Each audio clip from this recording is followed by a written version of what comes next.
Сегодня у нас на обзоре фонарик от Fenix, модель E01, версия 2.0. Скорее всего была версия 1.0, но я ее не застал, а решил попробовать продукцию Fenix, потому что продукция Nightcore классная, но, блин, браков не до хренища. Или мне так не везет. Что интересного? 100 люмен выдает, этого немного, но достаточно. 5 лет, наверное, гарантии, включается это все поворотной головкой и весит 13 грамм. Ну, естественно, анодирование здесь присутствует. Размеры 66,5 мм на 15 на 14. Аккуратно, кстати, вы это все дело не вскроете, поэтому покупать будете по-любому новый фонарик. Как его правильно вскрыть?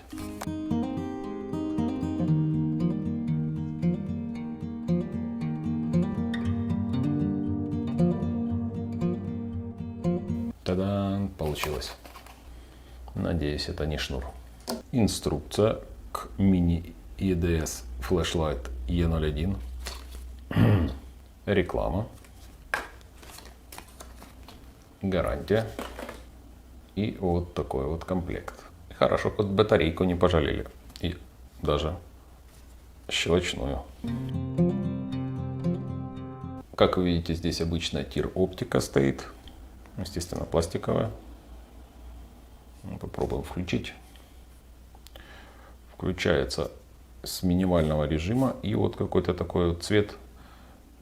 Попробую в темноте оценить, но пока он какой-то слегка зеленоватый. Ладно, увеличиваем мощность. Вот он выдает 100 люмен. Немножечко греет палец. Включается, выключается. Кстати, довольно-таки удобно. Я думаю, надо взвесить на всякий случай фонарик. А вдруг производитель нас хочет обмануть, и он не такой легкий. Таки да, на полграмма он весит больше. А если прибавить батарейку, то фактически вес 25 грамм. А зачем писать вес без батарейки, честно говоря, не знаю. Вы ведь не будете пользоваться им без батарейки. А я бы рекомендовал аккумулятор. Именно с ним мы будем его дальше тестировать. И если взвешивать с ним, то вес получается фактически столько же. 25 и 75 грамм. А что же по ширине? 14,9 в районе головы. И 14,3 в районе хвоста. Давайте его максимально закрутим. Потом открутим. Рабочее положение не включенного фонаря. 66,5 мм. Фонарик – сама простота. Нет кнопки включения, а значит и ломаться нечему. Если приноровиться, то можно включать его и одной рукой.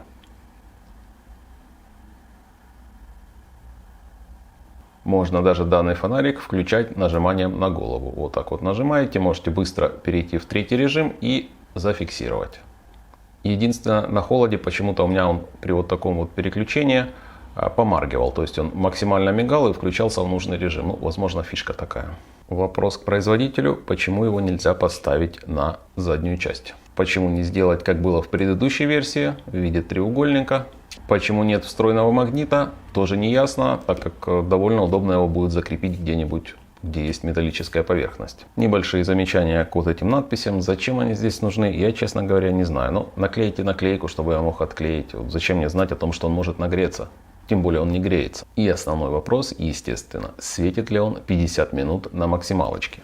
Проверять будем вот с вот этим аккумулятором. Это Eneloop Pro на 900 мА. Наверное, один из лучших аккумуляторов. Низкий ток саморазряда, адекватная цена и нормальная емкость. Результаты будут ближе к концу видео. Замерять буду с помощью люксометра.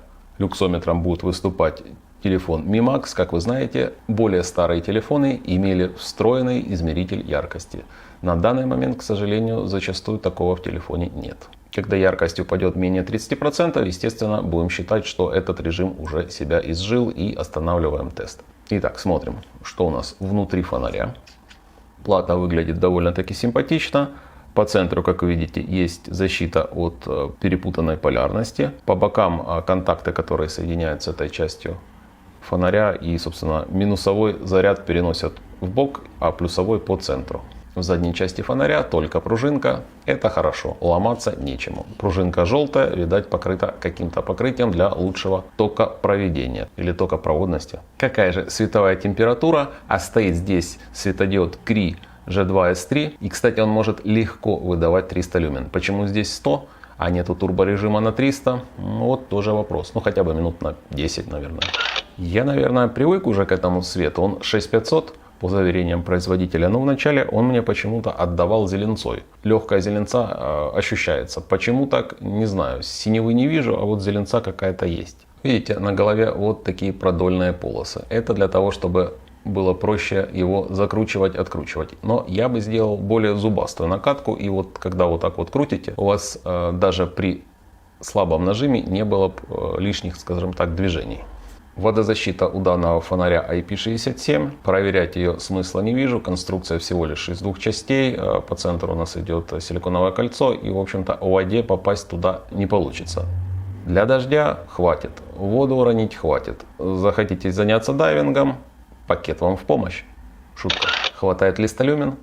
Да, на 95% всех ситуаций вам точно их хватит. Мне, по крайней мере, точно хватает. В полной темноте, когда глаза адаптируются, и 5 люмен в принципе хватает с головой. То есть вам вот этого вот луча, если на улице будет темно и не будет фонарей, вполне себе хватит. Ну а когда погода сырая, идет дождь, то, конечно, 100 люмен это необходимый минимум, который вам понадобится. Вот таким образом светит данный фонарик в подъезде.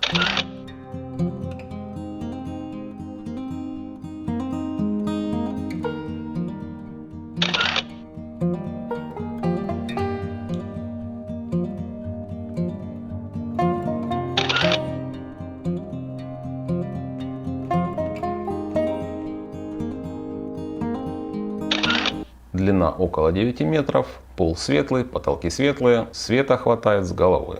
На улице будет все выглядеть вот таким образом.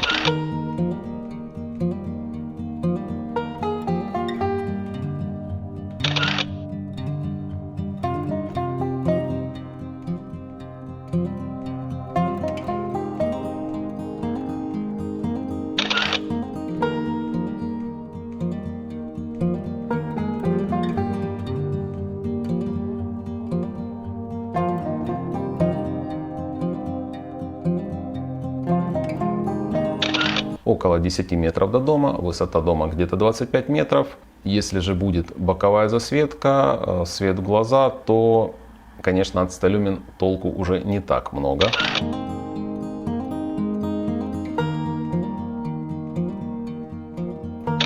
Смотрим результаты теста. Через 15 минут 50 люкс. Через 30 минут те же 50 люкс. 45 минут, 50 минут, через час яркость упала до 45 люкс. Но на глаз практически не отличается. И вот, наконец, через 1 час 10 минут яркость начала падать. Час 10. И 34 люкса это все-таки уже довольно ощутимое падение. Тест я прекратил, то есть час 10 на аккумуляторе в 900 мА.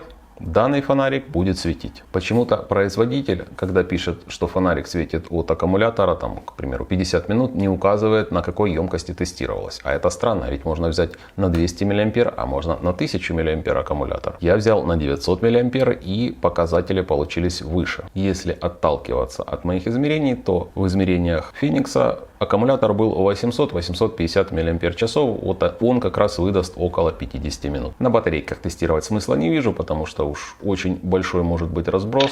Чуть не забыл, на данном фонарике обязательно использовать темляк. Я темляками, если честно, не пользуюсь вот такими вот карабинчиками. На мой взгляд, очень удобно. К примеру, вот так вот на палец одеваете, идете вперед, светите, он никуда не падает. Ну, естественно, на джинсы дальше их легко закрепить. Он никуда у вас не потеряется, и потом также легко на джинсы сможете закрепить с помощью такого вот карабина. Сюда, я думаю, он отлично подойдет. С вот этой пластиковой ерундой им пользоваться удобнее, чем без нее. Без нее вы его легко потеряете, потому что он, в общем-то, довольно скользкий, и куда-то уронить его проблем не составит. Еще из интересного, как видите, на отражателе по бокам есть вот такой вот матовый круг. Это для того, чтобы засветка была по бокам равномерной. Вот, к примеру, так боковая засветка выглядит у Феникса и засветка у Trustfire. На мой взгляд, у Феникса более равномерно. Конечно, за эти деньги, это 12-13 евро, можно купить, в общем-то, более интересный фонарик. К примеру, тот же Trustfire. Он по всем параметрам уделывает Феникс вчистую. Наверное, в следующем видео я протестирую. Отличный фонарик. Вывод. Если вам нужен фонарик на 3 батарейки, это отличный выбор, так как этот элемент легко доступен в любой OPI мира, и вы всегда будете со светом. Отличный наключник. Единственное, добавляем карабин и хороший аккумулятор. Рекомендую.